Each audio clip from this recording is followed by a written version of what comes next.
So good evening and welcome to Junior Parent Night. I would like to begin by wishing you all a very happy and healthy New Year to you and your families, and thank you for being here. I want to thank Jim Honeycutt. You can't see him, but he's up in the balcony right now filming this. And with the stage behind me, I feel like I'm about to do an act, but I'm not, thank goodness.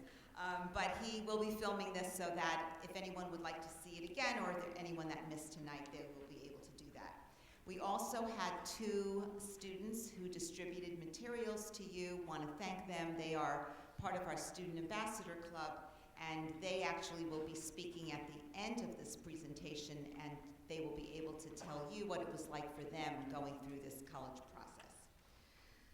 So soon you will also get to meet our very hardworking and caring counselors who will introduce themselves to you as they come up and do their presentation. And you know, we know that the college process can be so overwhelming and stressful for the entire family. Our goal tonight is to help lessen that stress. And keeping that in mind, we would like to go over with you the 7 signs that you may be a stressed out parent. Some call it pre-college traumatic stress syndrome, which is defined as the debilitating illness that causes mom and dad to take leave of their senses for months at a time. So you may be a stressed out parent if you attend 11th grade college nights when your child is still in middle school. Or if you propose the FIS Guide to Colleges as your book club selection of the month. Or if you put your high school counselor's home number on speed dial. Or if you revive an old friendship with your obnoxious in-law who graduated from Duke. Or if you send flowers to phone receptionists at Amherst, Wesleyan, and Tufts.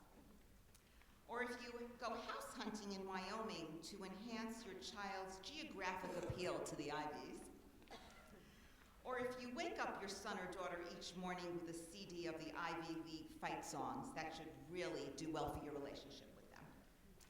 But back to reality, how many of you are going through this process for the very first time? Can you see a show of hands? That's a lot. And how many of you have done this before? Yeah. And I will say that even if you have done this before, it really is like the first time because you're going through it with a different child. It's an entirely different process. So what all of us want most for your children is that they find the right fit. The place that is right for them so they stay happy and healthy. That is what you want, and it's what we want for them as well. So we are going to take you through this process step by step, but remember that each child will go through it at his or her own pace, and that's fine. Everyone gets through this. Some may be a little bit ahead at times, some may be a little bit behind at times, but please don't worry. Don't listen to what others are doing and don't listen to what others are saying. Just do what's right for your child, because that's the most important thing. And please remember to keep your child's information confidential. No one has to hear what their GPA is. No one has to hear what the SAT score is or the ACT score. You will get asked that question. They will get asked that question. There's no need. It's really okay to just say they're doing fine. That's all people need to know. So I'd like to just review the sequence of events so far this year. In October, many of your children took the PSAT, and believe it or not, today was the day that they were supposed to see their results online. And I know, we all know in guidance that there were some issues with that. Actually, College Board did not have things organized, unfortunately, as well as they should have. But if they need some help, please send them to us, because we will help them. In December, your children were trained to use Naviance, and we will discuss that a little bit later on in the presentation. Also in December, we went to your children's English classes and we gave them the same information that you are going to be receiving this evening. Tonight you will also be hearing about individual family appointments, which we will begin with all of you after midterms. You'll be able to call for those and we'll give you information about that. But just remember that right now your children are worried about so many things. They're thinking about their grades, they're thinking about their homework, their midterms, their after-school activities. And of course, they're really worried about what their friends are doing, what they're missing out on socially. But we need to help them relax, and we need to help them enjoy high school, and we need to help them really enjoy their friends and their family. So we need to work together to be the calming influence for our children. We need to take care of them. They are still children who need us, even though they try to be very grown up. We need to remember that. So tonight, we will conclude our general presentation. You will then hear from our two students, and then you'll be going up to classrooms with your individual counselors, and we'll have listed the rooms that you're going to be in, so don't worry about that. We'll make that very clear. You've received some materials tonight. Please read that post-high school planning and college application guide that we gave you. It's chock full of really, really, really great information. We spent a lot of time on it. It's got a lot of answers to questions that you have. So before we begin, let me just leave you with the reassurance that everything will really work out for your children in the end. Trust this process and journey that you and your children are about to take, because going through it will assure you that your child will actually find the right fit and the right choice. Just remember, though, that we are here for you every step of the way. Thank you.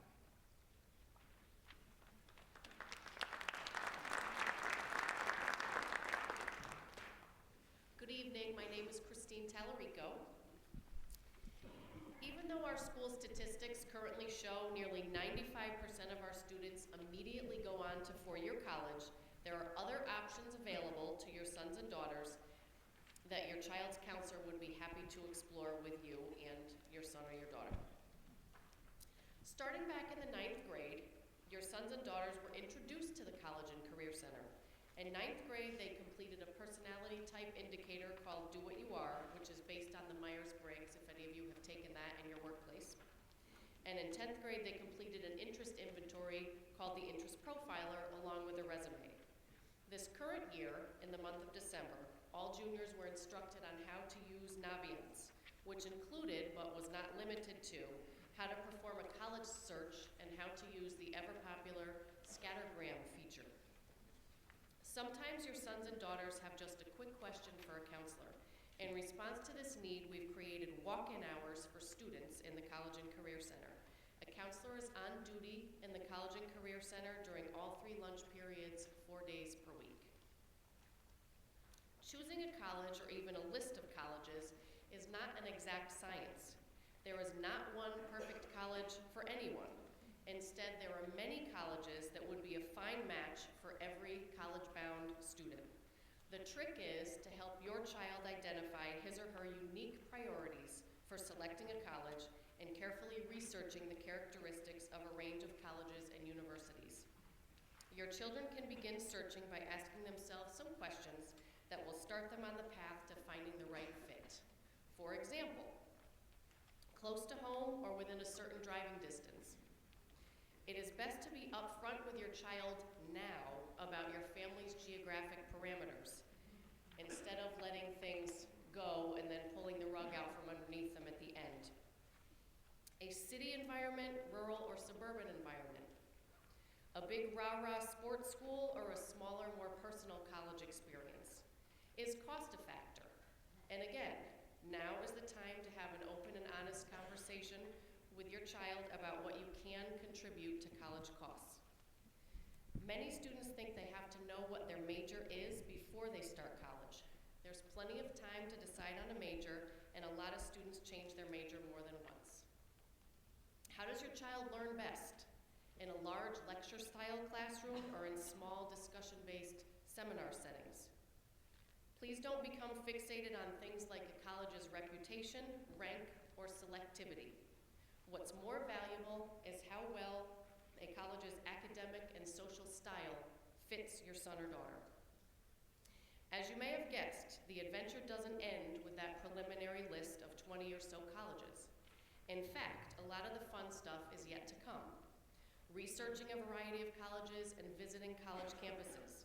In the coming weeks and months, I urge you to enjoy this time with your sons and daughters, making it as fun as possible to help them navigate this life transition.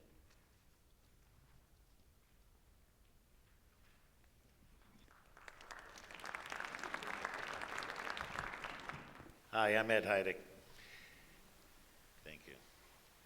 The quest to find out what your son or daughter is going to do at the end of Staples High School really begins with the family meeting with the counselor.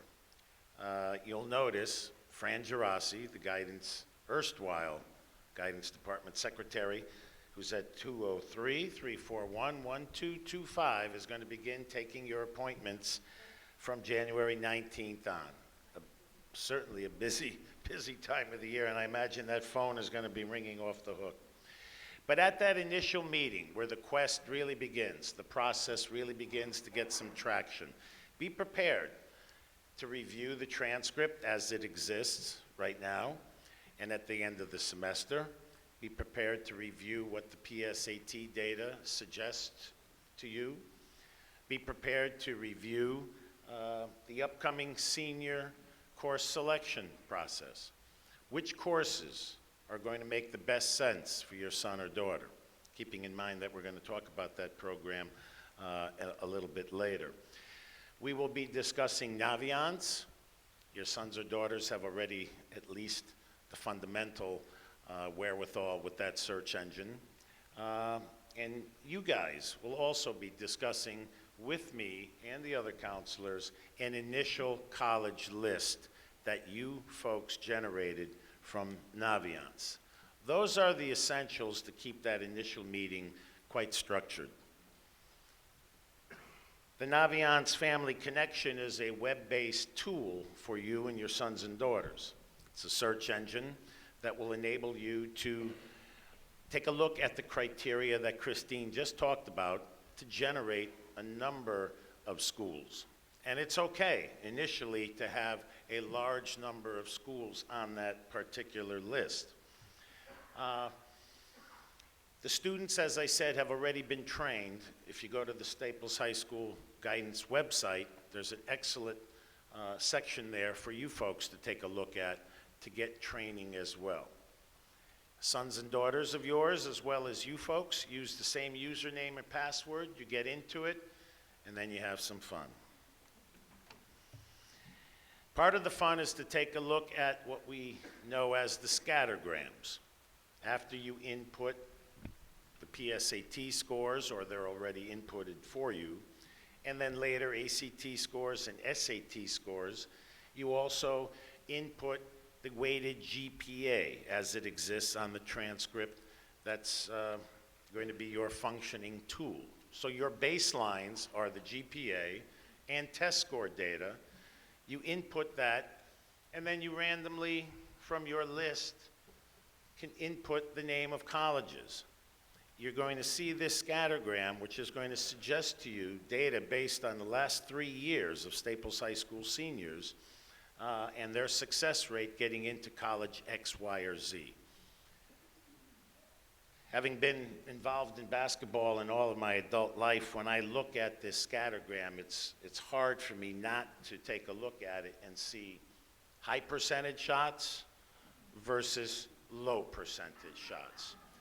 So use this tool to give you a foundation for what a realistic chance is, just based on the numbers, and the highest percentage chance of your son or daughter getting into that particular school. Again, just based on those numbers. Thanks a lot.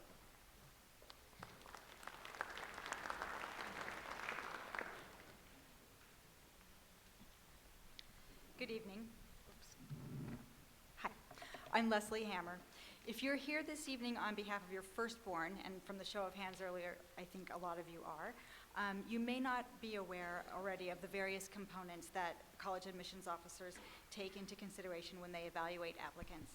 As you can see, there are a lot of factors that come into play. I'll give you just a brief overview now because we'll be talking about each of these in more depth later on in tonight's presentation. Arguably, the most important of these many factors is the student's curriculum. These are the courses that your son or daughter has taken, the level of the classes, and their performance, their grades, in those classes throughout their high school years.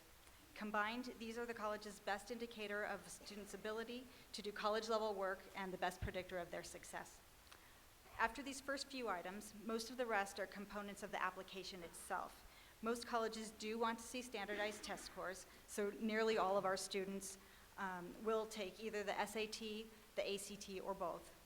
Colleges will want to see a student's writing, so they will almost always require the personal narrative, and they may also ask for a smaller supplemental essays and/or a writing sample in the form of a graded paper, and that would be especially used if the student is not submitting standardized test scores. They will also take into consideration the student's extracurricular activities, arts, sports, paid employment, and volunteer commitments. They'll read recommendation letters from the counselor and typically from one or two of their academic teachers. They do their very best to get a sense of how interested the student actually is in their school too. So therefore, that sort of tells them how likely they would be to actually attend if they were admitted. Students can demonstrate interest by visiting campuses, as you heard earlier, by interviewing there if that's an option, and by meeting with the college representatives in our College and Career Center. We have hundreds of them in the fall, and it's strongly recommended that the students attend those meetings. We also understand that colleges are even now tracking whether or not students click on the links that are embedded in the promotional emails they send, so if your student is interested, it's definitely in their interest to do that. Finally, there are some factors that are pretty much out of the student's control. While it's widely agreed that diverse academic communities foster broader perspectives, deeper understanding, and empathy, so diversity, and that could be ethnic, geographic, gender, is another factor. Higher education really is a business, so most colleges need to take into account a student's ability to pay as well. And often, they may have institutional priorities that you know nothing about whatsoever. They may be looking for students for a new dance program, a particularly under-enrolled major, or maybe their only bassoon player is graduating this year. These will vary from school to school, from year to year, so it's very, very difficult to try to game the system in that way. One of the most important pieces of the student's application is their transcript, which Staples sends to colleges at the student's request. This is an example of what our transcript looks like. If you haven't seen your son or daughters already, you can find it in Home Access Center. This is simply a list of courses, the levels for the courses, the final grade, and the credit that they actually earned. Only the final grade for the class is shown. And so here at the bottom, you'll see we show two GPAs, the academic and the overall. So the academic GPA reflects the cumulative weighted grade point average for all academic classes. So these are the English, social studies, math, science, and world language. The overall GPA includes the academic subjects plus physical education, art classes, and other elective courses as well. And this overall GPA is not weighted. Sometimes there's a lot of confusion around why the GPA that's shown on the report card doesn't match the one that you will see on the transcript. And this is because the report card, which comes out quarterly, shows the overall GPA, but only for that quarter. It's not cumulative. So, and finally, another really important part of the application which we send out on behalf of our students is the school profile. We send this to admissions offices. It gives them a snapshot of the kind of community that we are here in Westport and of the caliber of our high school. So while many, many colleges already know Staples very well, there are still some who don't. The school profile provides a lot of information to them to help them place Staples in the context of other high schools across the country, for instance, by looking at the number of honors and AP courses that we offer here.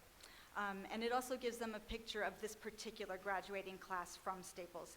So, for instance, while we don't actually provide ranking for our students, we do show a bar graph that sort of roughly shows the breakdown of GPAs, and so they can get a general sense of where the student is relative to their peers.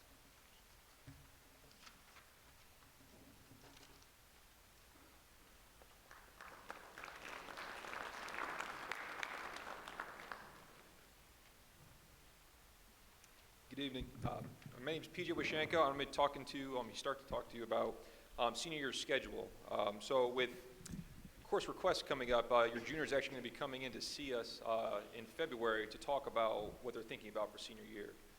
It's important for them to think about, where their strengths are, where their interests lie, or if they're not really sure what they want to take, come in and see us beforehand, before sitting down and actually creating a course request schedule, because we can point them in the right direction. We can offer up some options that might be worth considering a little bit more. Each year of high school is going to be important. I know there's a lot of stress put on junior year being the most important year. Every year is the most important year. Colleges want to see your student continue to challenge themselves throughout the year. And that doesn't mean, the highest level classes. We have great electives that can really help a student find their path, their interests, their passions, and we really want them to take advantage of those classes. And the transcript itself, it can be used for so many different things. We're talking a lot about college tonight, but when they leave high school, it's something that, maybe their employer wants to see, or maybe get a discounted rate on a driving insurance, whatever it might be. So it's something that we want their transcript to be the best reflection possible of who they are as a student and possibly as a person as well, with the kind of courses they've been picking over the years. So it's important that what's in their transcript is what they want to take and what they're ready to take as well. Going into college entrance exams, this falls into the category of SAT, ACT, SAT subject tests. Now, for the PSATs, they came into guidance to actually register for those exams. That doesn't happen anymore. The websites that are listed here, they would go create an account and register for an exam for a time that they're ready to take that exam. It doesn't mean that they have to take it right away. They should be prepared. They should feel comfortable, and they should feel confident going into that exam. So again, their best self can come out in that exam. If, with the PSATs coming out today for students and families to see, that could provide your student with a really good idea of, is this something I should continue to take? Is the SAT a good test for me? If the test scores aren't very reflective, maybe the ACT is a good test to take. If testing is the most terrifying thing for a student to take, there's fairtest.org, which are test optional schools. Every school in the country is on that list that is test optional, which means they'll look at application, essay, recommendations, maybe an interview, something else other than test scores that they feel like they could use to review an applicant to see if they're a good fit for the school. So there's a lot of different options available. It's something really worth considering having further conversation about. Most important thing to remember, we do not send test scores from Staples. That still falls to the student and the family to send those senior year. Not something you do now. It's something that can wait. But again, we'll talk more about this, as the year goes on, and then senior year as well. The SAT and ACT, a lot of questions we get is which one's the best one for my student. With SAT making the changes that it made this year, there's a little bit more similarity between the two exams. They're both curriculum-based. They both have writing optional.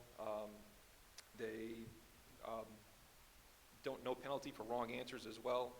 ACT has science. SAT does not. SAT is a little bit longer of an exam. ACT needs students to be more efficient with their time. There's less time to actually answer questions, so they have to be quick to respond that way. Scoring is different as well, so it's worth it to look further into it, have conversations about it. If you're on the fence, send them in to see us. We can definitely have that conversation to see which one's the most appropriate one for them to take. Subject test, which I mentioned before, this would also be done through the College Board website where your student would register for an SAT. It's only required by a small list of selective schools, so it may be something your student doesn't have to worry about. But if it is something they need to consider, they want to make sure it's a subject area they are comfortable with. There may be a class they're taking right now that can prepare them for that exam. We highly recommend that if they are going to take a subject test, take it late in the spring, May or June, because with that course they're taking, they want to have as much of that material under their belt before they actually sit for the exam.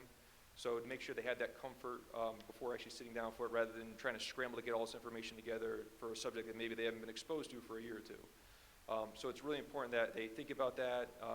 Is it required? And then also kind of see which ones match up. There's a list of the exams that we have here, so we can look at their schedule, see what matches up well. Maybe there's not something in there right now that they can do this year. Maybe it's best to wait in the fall time where they can maybe have summertime to prep. Going forward, the SAT and ACT exam schedule, it's offered all throughout the school year, not in the summertime. We are a test site for SAT only, and there's only 4 test dates that we're a test site for. On those off dates, they would have to take it at a different high school, and then they put in a code that gets sent to Staples so we can input that information into our computer programs. With the state testing now changing, we used to have CAP testing, now it's actually we used to have CAPT, then it went to SBAC, and now the state says it's going to be an SAT test. That's actually going to be on March 2nd. It's going to be held during the school week, just like we did for the PSAT. They'll take it, get sent in, scored, and then the state will get the results to deem if they hit the benchmarks for basically the state standards. And it is tied to graduation as well, hitting those benchmarks and having those state standards. So they have to take it, they have to be prepared for it. So again, they should be ready for it. And then finally, with the any SAT, ACT, any kind of standardized test, they need to have their full legal name on there. What they may have in our system, maybe it's their middle name. We've always called them by Jack. Their legal name is John. If they're signing up as John on an exam and we have them as Jack in the transcript, when an admissions officer looks at that, it's two different people. They're going to create two different files. It creates confusion. It slows the process. They got to make sure everything lines up the right way. So make sure that if there is something that can't be corrected, it's corrected before things really do pick up during senior year. Thank you.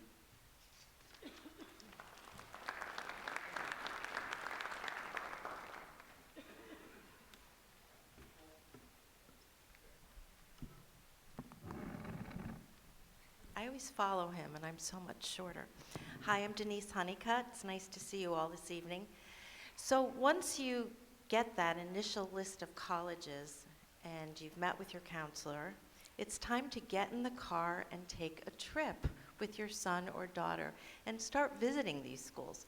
This is by far the most important thing you can do, and it's fun to get yourselves even on the campuses and see what's new and see what's exciting, and let your sons and daughters feel the campus.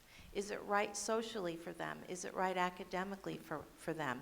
They may think they really want to be at Amherst or Wesleyan or Tufts, and then when they get there, they're horrified by it because they don't like the way the kids look. I mean, you just don't know until you get there.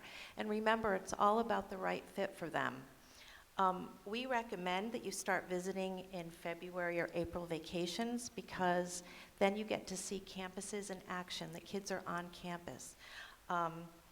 Our students sometimes are so unsure about what they like that we recommend to visit perhaps a large state school like UConn, and then maybe a smaller school like a Fairfield University or Connecticut College, just so they get a sense of the differences in all of these schools.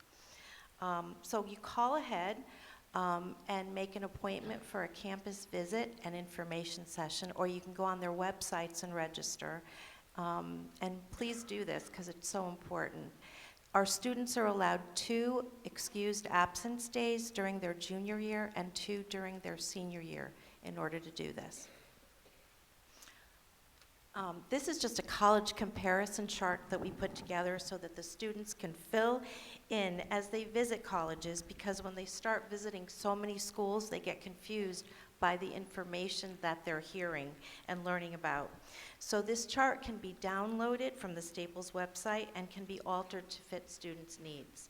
A lot of our kids will keep journals or take pictures or develop their own ways to remember parts of schools that they liked, just to keep track of it all. So it's important that they do that. The interview. The interview gives students a chance to show a college representative who they are. Please check with each school to which your child is applying to see if interviews are available. If they are recommended, we encourage you to schedule one. Interviews can be informational, where you learn about a college and the college learns about a student, or evaluative, where the interviewer could write a letter of support that would be sent along to admissions. That is something you'd also want to know. In the spring, we will be hosting workshops on interviewing and essay writing through the College and Career Center. So they will be advertised through Communication Time as well as the PTA newsletter. So watch for that. The essay is a very important part of the college application. It allows each student a chance to write something that is important or meaningful to them, and it allows the admissions staff to learn something extra about each student, which in some cases could make or break a decision. Keep in mind, in this process, students are measured and compared to one another based on GPAs and test scores. It is the essay that can make a student really stand out above all the rest and be a deciding factor. We ask our students to really think about their essays, and we do offer our assistance. We are happy to read the essays for content and to help students get started if they are stuck. Many of our students do begin to work on their essays over the summer and then bring them to us to read in September. In May of this year, we will meet again with our juniors to let them know what they might want to work on over the summer.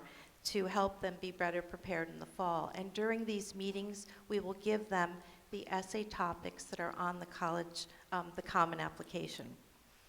It is most important that the essay is in the voice of a 17 or 18-year-old. And please know that it does not need to be perfect. It just needs to be meaningful and in the voice of a young adult. We caution students not to have too many people read their essays, because if too many people read the essays and too many opinions are given, the student loses his voice, and that's never a good thing. And remember that these workshops to help your sons and daughters will be offered in the spring. Thank you.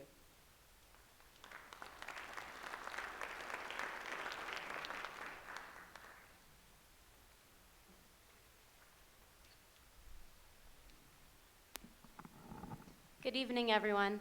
My name is Christina Banks, and I'm the new counselor here replacing Jen Curry. I'm very happy to be here at Staples and with you all tonight. I'm going to start off by talking about the teacher letters of recommendation. Colleges require that students ask teachers for 1 or 2 letters of recommendation, and they have to ask academic teachers, so math, English, science, social studies, and language teachers. Students who ask 2 teachers want to ask them in May or in June in the spring, if they're willing to write them a letter of recommendation for college. They want to ask junior year teachers because those are, now that they're in more advanced classes, they'll be able to get more recent information from the teachers in those letters. Students should ask teachers who know them best. It doesn't have to be in a class where they received an A. It could be in a class where they received a B or a C but tried really hard. They went to go see teachers for extra help. They asked a lot of questions. They helped other students in the class. All those things are really important for colleges to know, other than, they received an A, they were a good student, they did all their work.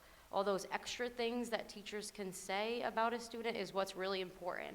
And your children still have plenty of time to be able to build those relationships with teachers, to go see them for extra help, to make time outside of class for the teachers to really get to know them. In the fall, students need to follow up with the 2 teachers that they asked to write their letters of recommendation and give them their completed teacher recommendation request forms. So that way the teachers know what colleges they're applying to, and it just gives a little bit more information about why that student is asking that teacher for a letter of recommendation. All letters of recommendation are confidential, so the students don't see them, we don't see them, they're not shown to parents. It just makes it more viable in the college process. Your child's counselor will also write a letter of recommendation. Your child will have to complete a student activity sheet. You all will be able to complete a form as well. It's called the brag sheet. That's a time where you can literally brag all about your child. Let us know all those different things that they've done throughout high school, what's really important to them.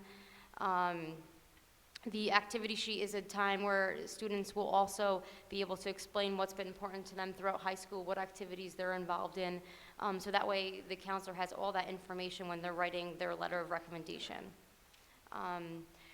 There's also a student description form that's used for the counselor to incorporate into their letter to gain more information about the student. The student would ask a former or current teacher. They could ask a coach, a club advisor, a volunteer coordinator, if they were willing to be able to complete the form.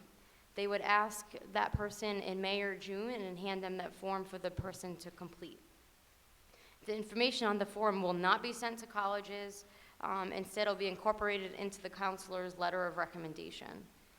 So it's kind of a way to get more information about the student, because if it's a coach, you might not see them on the playing field, but it's instead of sending several different letters, which the colleges won't like, they'll be able to get all that information in the counselor's letter and kind of have an overall picture of that student. If your child's interested in maybe going into education and they're taking child development, that would be a great teacher to ask to fill out that form as well. If they're, going into business and they're taking a business course, that would be a great teacher to ask to fill out that form as well.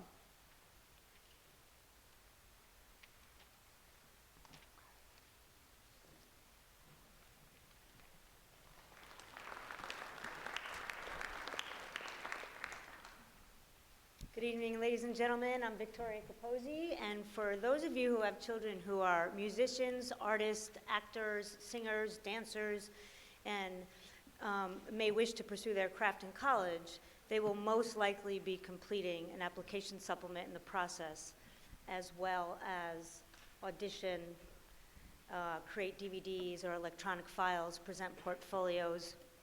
Each individual college, ladies and gentlemen, will clearly delineate the requirements as to what is required and how to present that information on their website or application. Please, please, please be sure to check each individual school's website, as well as learn more with the detailed websites listed on the PowerPoint up above. Athletes who wish to play Division I or II sports must register on the NCAA Eligibility Center. This assures that they will be academically eligible to play in college. Please be assured that our students here at Staples High School have rarely, if ever, have had an eligibility issue. However, it is very important to visit page 40 in the planning guide for specific course details. There are some courses that are not NCAA approved at our high school. So if you have a child who knows now that they wish to play D1 or D2 and will be on the NCAA Eligibility Center, it's important that they know which courses they are, and some of them are English courses. So they won't be able to take that English class next year. Athletes who wish to consider playing Division III sports should visit each college's athletic link on its website, each college they're interested in at least, and they'll usually be able to find a prospective student-athlete questionnaire or form to be completed. The completion of that form often facilitates communication between your child and the potential college coach. And lastly, for me, if your child is currently in special education or has a 504 plan with accommodations, we ask that you have a personal conversation with us, as it is your family decision whether or not to disclose information.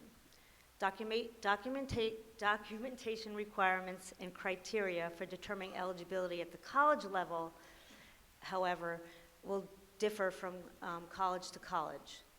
Unfortunately, accommodations in high school do not automatically transfer to college. Each college is different, and I ask that you read page 42 in the planning guide for very detailed information. And our website is a plethora of even more detailed information about these topics. Oops, I almost went the wrong way. Hello, I'm Tom Brown. Talking to you about admissions deadlines first. So up here behind me, you see the 5 major admissions deadlines you're going to be dealing with your students. This is an area that can be incredibly useful for you as parents to help. Deadlines are the things that teenagers are not the best at meeting. And for college admissions, it's very important that they do so. So going through the list, rolling admissions is, as soon as the application's in, the college will review it. Within 2 to 4 weeks, they give you a decision. They don't wait till all the applications arrive and then review the whole pile. They do them as they come.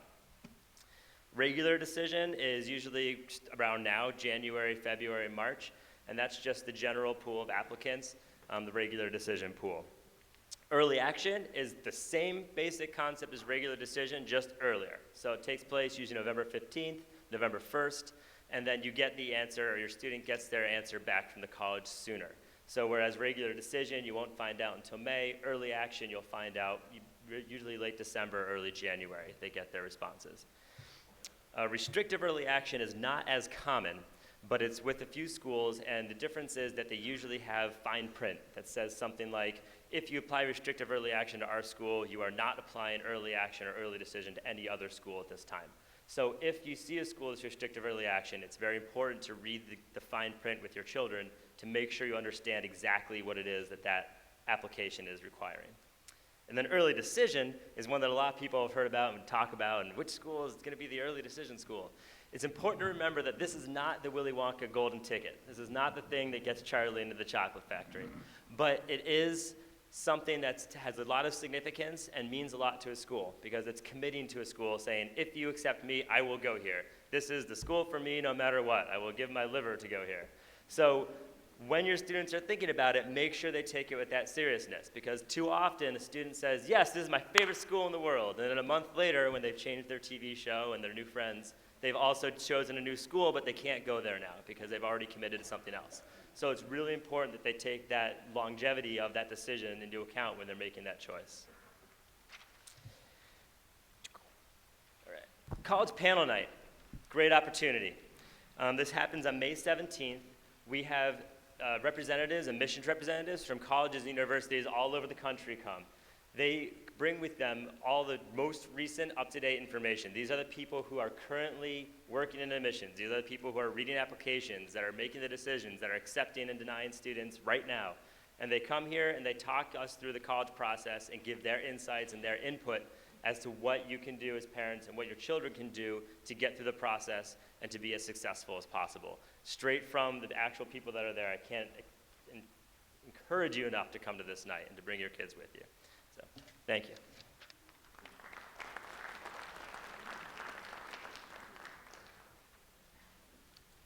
Hi, I'm Bill Plunkett. So the single most important thing that students should be doing now is continuing to work hard and do their best in school in appropriately challenging courses and continue that into senior year. Everything else that we've talked about tonight and that you see up on this slide falls into place if those two are what's being prioritized. Students may want to save papers that they've written, since sometimes a college will accept a graded writing sample as part of the application. You should be familiarizing yourselves, as should your children, with Naviance and using the search engine to generate an initial list of schools and college options. It's okay if there are 400 schools on there at this point, just getting into the flow, asking the questions, and remembering that it's a process. When we meet with you and your kids individually, we'll discuss this list, add to it, talk about a timeline for taking the SAT and or the ACT, student description forms, and teacher recommendations. If they don't already have one, now's the time for kids to set up an appropriate email address for college and start checking it. That is generally how colleges will communicate with them, so getting into the habit is an important thing. As far as social media, most colleges don't scope out students' Facebook and everything accounts, but if they do have concerns about students that arise in the rest of the application, it's something they may do. Scholarship organizations may also check these. In addition to individual meetings that will occur sooner, later this year we'll be meeting with all juniors in small groups during one of their lunch waves, just to review where they are in the process and provide further feedback heading into the summer. Senior year, things get going pretty quickly. Within the first couple weeks of school, we present to all students in their English classes and hold a program for parents going over the nuts and bolts of the application process. We continue to meet with students and parents, in some cases individually, as they finalize their list of options, make decisions about when to apply, which tests to take or retake, and review their applications and essays. Students attend presentations in the College and Career Center by colleges that they're interested in the fall. Each year we have about 200 colleges that come to visit us. And we offer an evening program dedicated to financial aid each October, which is very in-depth and informative. Don't blink.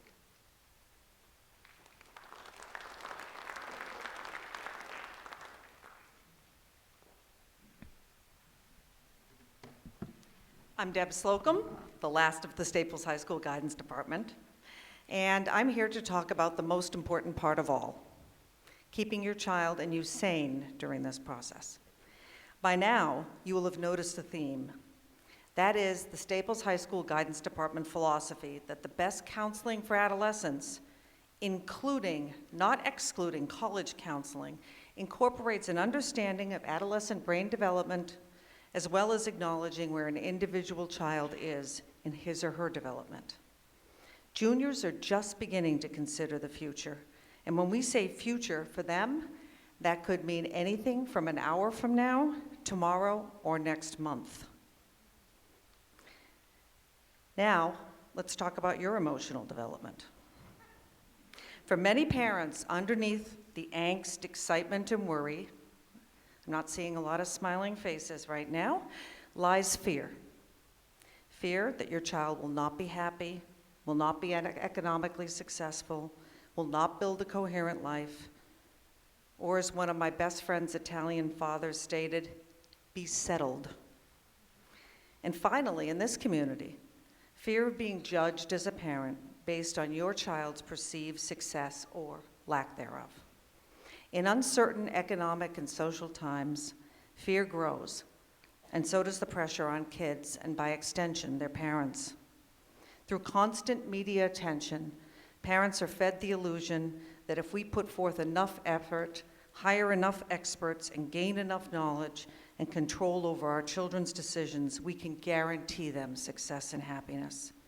The tough reality is that no one, no matter what they charge, can ensure that a given college will admit a certain student, or for that matter, make a child achieve certain grades or standardized test scores. And more importantly, as the parent of an 18 and 22-year-old, I can tell you that none of those things matter a heap in the long run. For long-term success in relationships and at work, virtues such as a sincere work ethic, curiosity about the world, ability to work as a team member, as well as a solid basis of values will have a much better, greater impact on your child's future than where he or she attends college.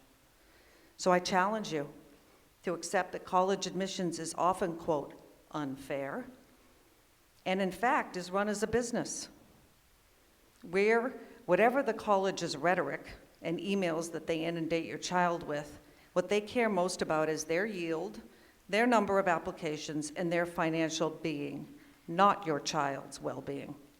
With this reality in mind, you as a family can make an active choice to opt out of the admissions madness and instead cultivate an approach that has as its core an understanding of your child and where she will best thrive. I did not say that such a stance would be easy in this culture, and particularly this community. But I guarantee you the benefits will stretch far into the future with your relationship with your child. I'm not advising that you neglect the basics. Help them stay organized, not their strength for most of them. Offer support where needed, and encourage your child to work closely with his counselor. But in addition, we offer the following to help your family keep perspective and even enjoyment as you begin this adventure with your child. Number one, know your child and be realistic. Different students are in widely varying places and have widely varying abilities. Few children peak in high school, and nor would you really want them to. Accept your child for who he is and where he is in his emotional and brain development, and this will go a long way toward alleviating angst at home. With this in mind, collaborate with your child's counselor on a realistic range of possibilities. Number two, as so many have said, keep your child's information private. We give you permission to not talk to every friend and relative who asks about your child's admissions process. A simple statement such as, she's taking it one step at a time and looking at a variety of possibilities, if repeated, will hopefully quiet down some of the questions. If not, you have our permission to be rude and simply state you will not be talking about your child's process publicly. Number three, do not buy into the belief that there is one perfect college out there for your child. I promise you, there are any number of schools where he could be successful, but teenagers who tend to think in black and white often buy the idea of what I call the Holy Grail college. They're on campus, the sun shone just right, the tour guide was good looking, and this is the school for them. Support them and understand that there's a wide range of schools where he would be successful. Limit your attendance at social events full of parents who are in the middle of or have completed this process. Yes, you're not going out very much. The small talk, almost obsessively focused on rumors and strategy where everybody's an expert, will only make you feel anxious and insecure. Instead, choose a close friend with whom you can be real and in whom you can confide your worst fears and slips of the tongue, honestly, without judgment. Finally, and most importantly, reassure your child that whatever her choice is, it doesn't change who she is.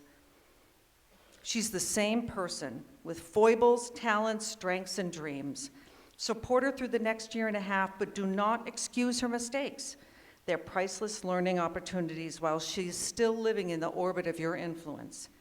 Celebrate his work, whether in the classroom, on the playing field, on the stage, or on the job. Remember that she's only 17 and just getting started.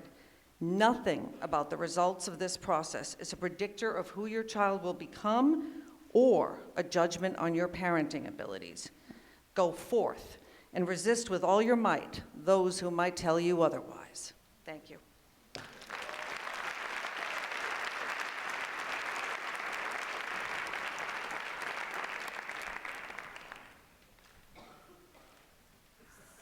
So, as promised, we have two of our seniors who are student ambassadors who are going to tell you what their junior year was like going through this process.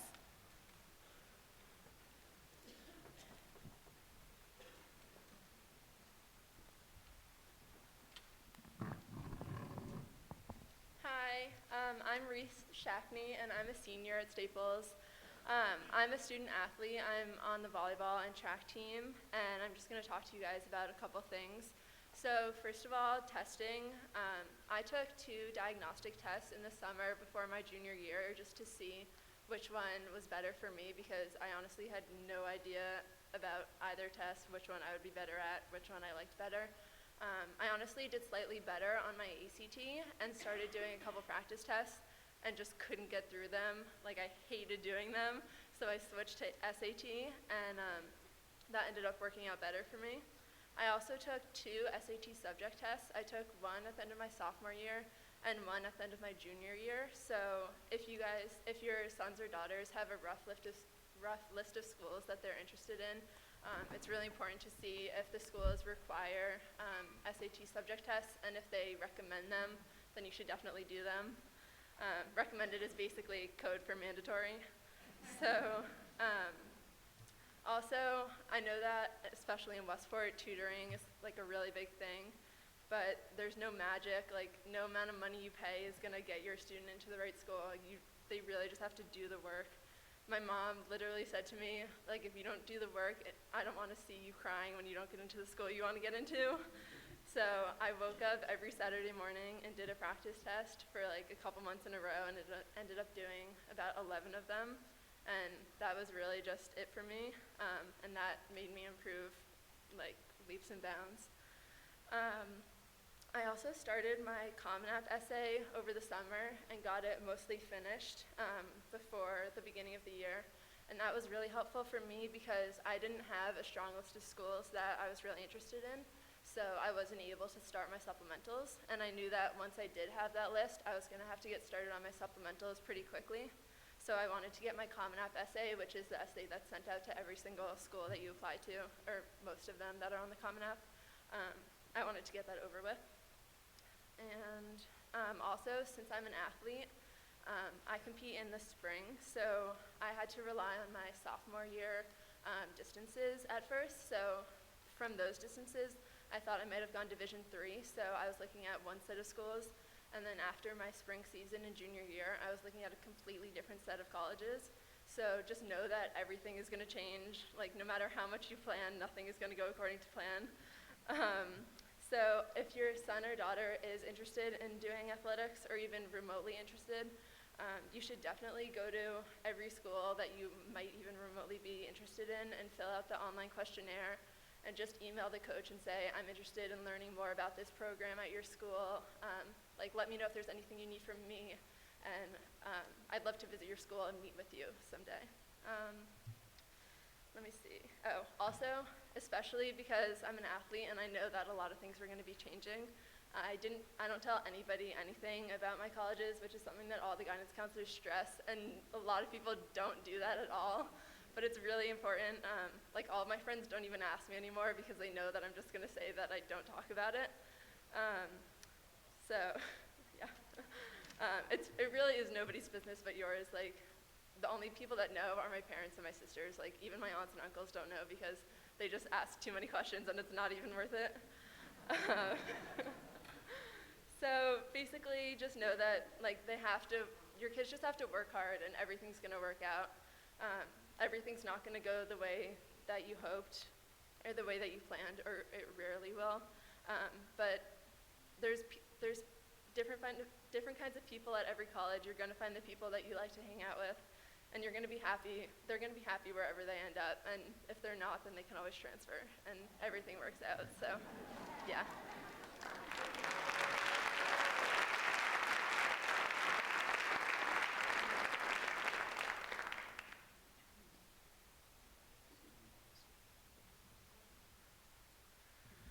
All right, hi everybody. I'm Mac Brecka, also a senior here at Staples. I am happy to say that I'm a senior because that means I'm almost done with what you guys are starting, so that's always a good sign. And I'm also happy to say that my college process is actually not, easy, but peaceful, and I dedicate that mainly to two things, which, first of all, scheduling. I pride myself on the fact that I was hyper aware of all of my deadlines when everything was due. I jumped on any school that I was even remotely looking at. I jumped on their website, see if they released their supplementals yet, so I could see, think about what I wanted to write about. All of that stuff takes you miles before you even start the process. I wrote my first draft for my Common App essay in mid-July. If anybody wants to guess how many times I revised it before I sent it in, I open up the floor now, but I can tell you it's a lot higher than you think. The second thing I really, pride myself on in my college process was, I'm trying to think of the right way to say this. You got to understand that, we all try to universalize the college process. We do the Common App because you can send it to every school, and everybody does the Common App, and, we all write on the same essay topics and everything, but the college process, no matter how much you ask your friends, how many people your kids ask, no matter how many tutors you go to, the college process is drastically different for every kid. I have a friend who applied to one school and got in, and he's going. I have a friend who applied to 23 schools. I applied to 12. You're never going to find that perfect formula, and there is no perfect formula because everyone has a different experience. And the last thing I'm going to say is, kind of goes off that note, I encourage all of you to completely ignore what I said tonight because your kids are going to have such a different experience from what I did, and if you have younger kids, their siblings are going to have a drastically different experience. I had a completely different experience from my sister, who's only 3 years older than me. The process changed almost not at all, and we had two completely different college experiences. So yeah, anything you heard tonight was great advice, and I thank all of these counselors so much because they know exactly what they're talking about. They're the best people for the job. But everything that you plan for, kind of like what Reese said, everything that you plan is going to happen is by no means a guarantee, and everybody has a different process. So, you got to play everything by ear. You got to take everything in stride because, that one time, my mom likes to say, the college gods are fickle, and you got to be ready for that. So I know, this was a great step for all you guys to show up tonight because you get a lot of information, and I guess I'll just thank you for your time and be on my way. Thank you.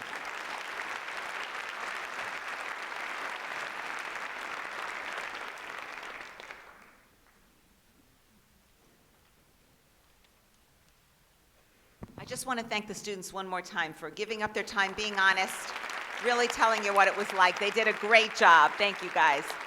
Really good job. All right, so this part of our program now, what I'm going to ask is that we are going to go upstairs, find your counselor. Now, everybody is on the second floor, so you're going to actually, when you leave, you're going to walk towards the main entrance. There will be stairs on your right and on your left, and then you just need to find the room. There is also an evaluation sheet that's a part of your booklet at the end of the session in the room. Please fill that out for us and hand it to the counselor. All the questions that you had, save it for that room. We're there. We want it to be personal and individual. That's why we like to do it this way. Thank you so much for being here tonight.